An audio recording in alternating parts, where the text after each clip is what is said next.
السلام علیکم ورحمۃ اللہ وبرکاتہ۔ سورہ بقرہ حصہ نمبر 117۔ سورہ بقرہ حصہ نمبر 117، آیت نمبر 118، آیت نمبر 118، رکوع نمبر 14، رکوع نمبر 14۔ مفسرین کے اقوال، مفسرین کے اقوال۔ ناظرین، سامعین، پیارے نبی حضرت محمد مصطفیٰ صلی اللہ علیہ وسلم کے پیارے امتیوں، نیکی کا حکم کرنے والی امت اور برائیوں سے روکنے والی امت۔ پچھلے حصہ نمبر 116 میں ہم نے پڑھا کہ سب کے سب اللہ تعالیٰ کے فرما بردار ہے، کہ وقت کا بڑے سے بڑا رسول ہو، بڑے سے بڑا فرشتہ ہو، بڑے سے بڑا آسمانی ستارہ ہو، سب کے سب اللہ تعالیٰ کے فرما بردار ہے، اور اللہ تعالیٰ خالق ہی نہیں، خالق سے بڑھ کر موجود ہے۔ اور معنی بھی بتائے کہ خالق اسے کہتے ہیں جو کسی چیز سے کسی چیز کو بنائے، لیکن اللہ تعالیٰ خالق سے بڑھ کر موجود ہے، کیونکہ اللہ تعالیٰ کسی چیز کے بغیر، کسی مادے کے بغیر بھی سب کچھ بنا سکتے ہیں، اس لیے اللہ تعالیٰ موجود ہے۔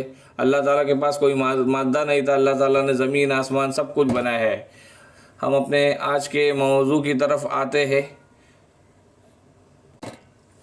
اعوذ باللہ من الشیطان الرجیم، بسم اللہ الرحمن الرحیم۔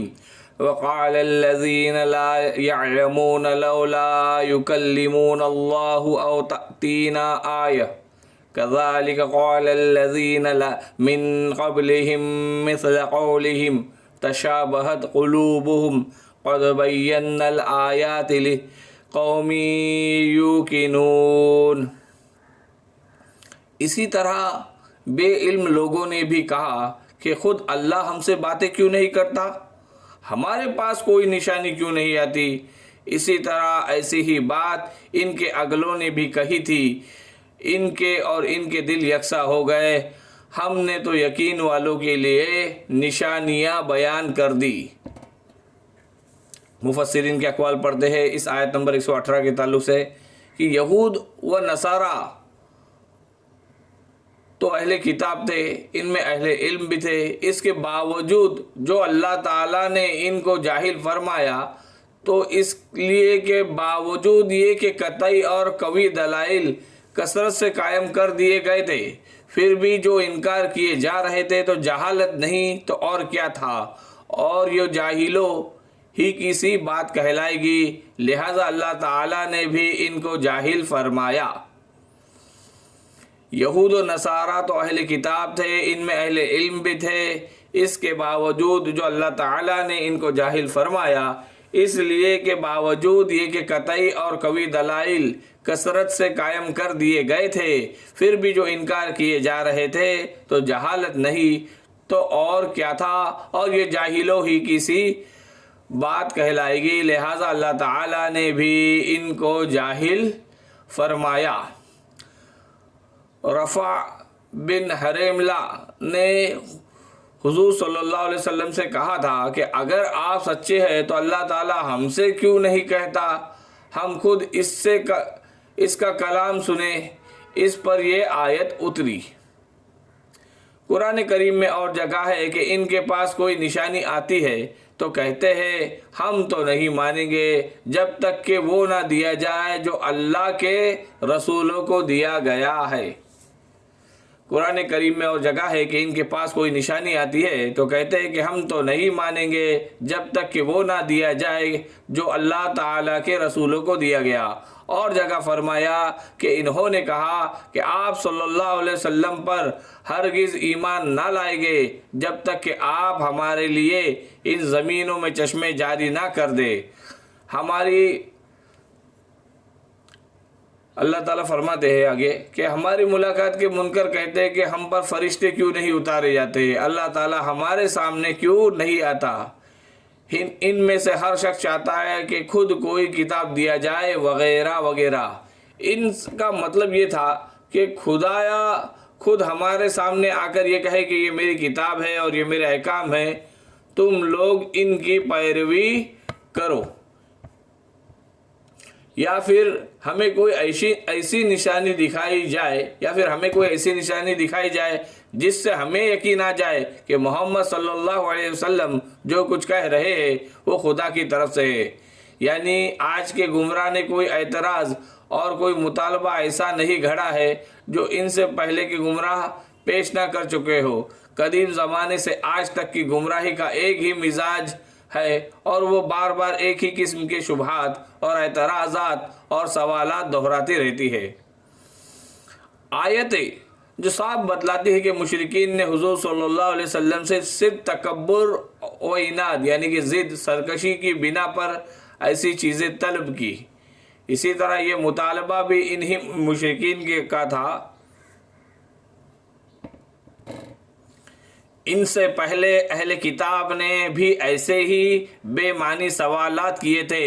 ارشاد ہوتا ہے کہ اہل کتاب تم سے چاہتے ہیں کہ تم ان پر کوئی آسمانی کتاب اتار دو، اور حضرت موسیٰ علیہ السلام سے انہوں نے اس سے بھی بڑا سوال کیا تھا۔ ان سے کہا تھا کہ اے موسیٰ علیہ السلام، ہم تجھ پر ہرگز ایمان نہ لائیں گے جب تک کہ اپنے رب کو سامنے نہ دیکھ لے۔ یہ بات کہ خدا خود آ کر ہم سے بات کیوں نہیں کرتا اس قدر محمل یعنی کہ بے معنی ہے کہ اس کا جواب دینے کی حاجت نہ تھی۔ جواب صرف اس بات کا دیا گیا ہے کہ ہمیں نشانی کیوں نہیں دکھائی جاتی، اور جواب یہ ہے کہ نشانیاں تو بے شمار موجود ہے، مگر جو جاننا چاہتا ہی نہ ہو اسے آخر کون سی نشانی دکھائی جا سکتی ہے۔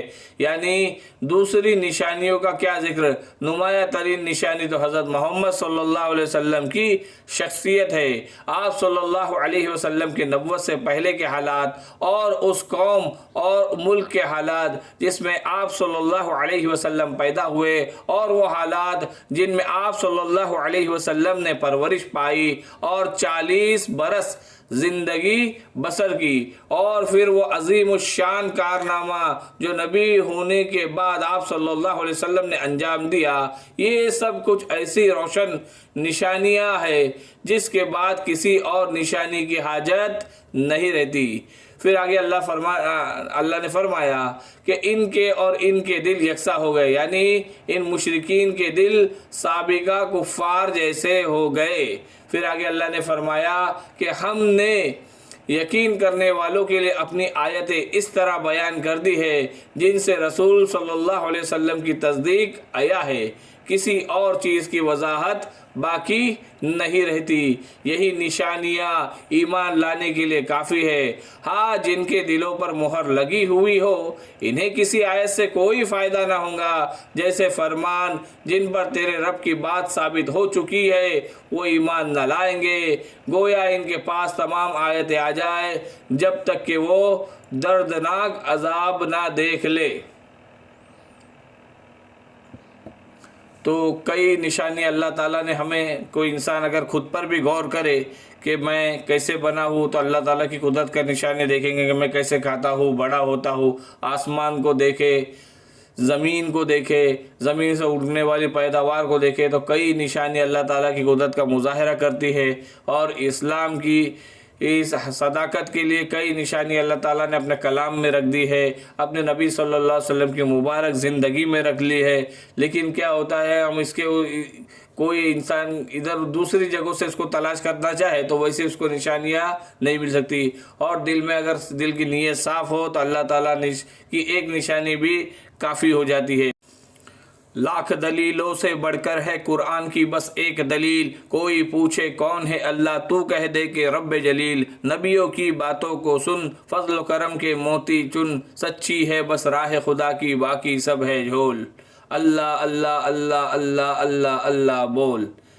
تو یہی وجہ ہوتی ہے کہ کئی انسان جب اندھا بن جاتا ہے تو اس کے لیے جیسے کہ یہاں فرمایا کہ کوئی اگر ضد پر اڑا ہو تو اس کے لیے تو پھر کتنی بھی نشانیاں بتائی جائے اس کے لیے کافی نہیں ہوتی۔ کوئی سونے کا ڈھونگ کر رہا ہو تو اسے کیسے جگایا جائے، سوئے ہوئے کو تو جگایا جاتا ہے۔ تو ایسے لوگ کئی بہانے بناتے ہیں، بری زندگی جیتے ہیں، پھر کبھی پھنس جاتے ہیں، یا اچانک اللہ کی پکڑ آ جاتی ہے، اور نہ ہی کوئی موقع رہتا ہے کہ جن کا مال کھایا ہے ان سے معافی مانگے، اللہ ان کو ایسا تک موقع نہیں دیتے، اچانک ہی میں نکل جاتے ہیں اور وہ سوچتے کہ وقت آئے گا تو مانگ لوں گا، وقت آئے گا تو تلافی کر لوں گا، اللہ غفور الرحیم ہے تو وقت آئے گا تو اس کو بھی معافی مانگ لوں گا اور اپنی عبادتوں میں لگ جاؤں گا، اور وہ تو الگ الگ اپنی ہی پلاننگ وہ بنائے ہوا رہتا ہے۔ لیکن اللہ تعالیٰ وہ مکر اللہ واللہ خیر الماکرین، اللہ سب سے بہترین تدبیر کرنے والا ہے۔ تو اللہ تعالیٰ پر ایمان لے آئے، نقد ایمان لے آئے، اور ایسا ایمان لے آئے جیسا ایمان لایا جاتا ہے، اور اللہ تعالیٰ کی ایک ایک نشانیوں کو مان لے، سمجھ میں آئے تب بھی، نہ سمجھ میں آئے تب بھی، رفتہ رفتہ نجمن ایک ایک چیز اللہ ہم پر واضح کرتا چلا جاتا ہے۔ تو جیسی کرنی ویسی بھرنی، نہ مانے تو کر کے دیکھ، جنت بھی ہے جہنم بھی، نہ مانے تو مر کے دیکھ۔ اللہ تعالیٰ ہمیں کہنے سننے سے زیادہ عمل کرنے کی توفیق عطا فرمائے۔ اللہ تعالیٰ ہمیں بغیر حساب کتاب کی جنت میں داخل فرمائے، جنت الفردوس میں جگہ عطا فرمائے، نبی اکرم صلی اللہ علیہ وسلم کے ہاتھ جام کوثر پینا نصیب فرمائے، ہماری آخرت کی تمام منزلوں کو خوبصورت بے انتہا خوبصورت منزل بنائے، اپنے خصوصی فضل و کرم، اپنے خصوصی رحمت میں جگہ عطا فرمائے، اپنا فضل و کرم فرمائے، انعامات کرے، اپنا کرم فرمائے، نصرت فرمائے، دنیا میں بھی آخرت میں بھی۔ ربنا آتنا فی الدنیا حسنۃ وفی الآخرۃ حسنۃ وقنا عذاب النار، آمین یا رب العالمین۔ السلام علیکم ورحمۃ اللہ وبرکاتہ۔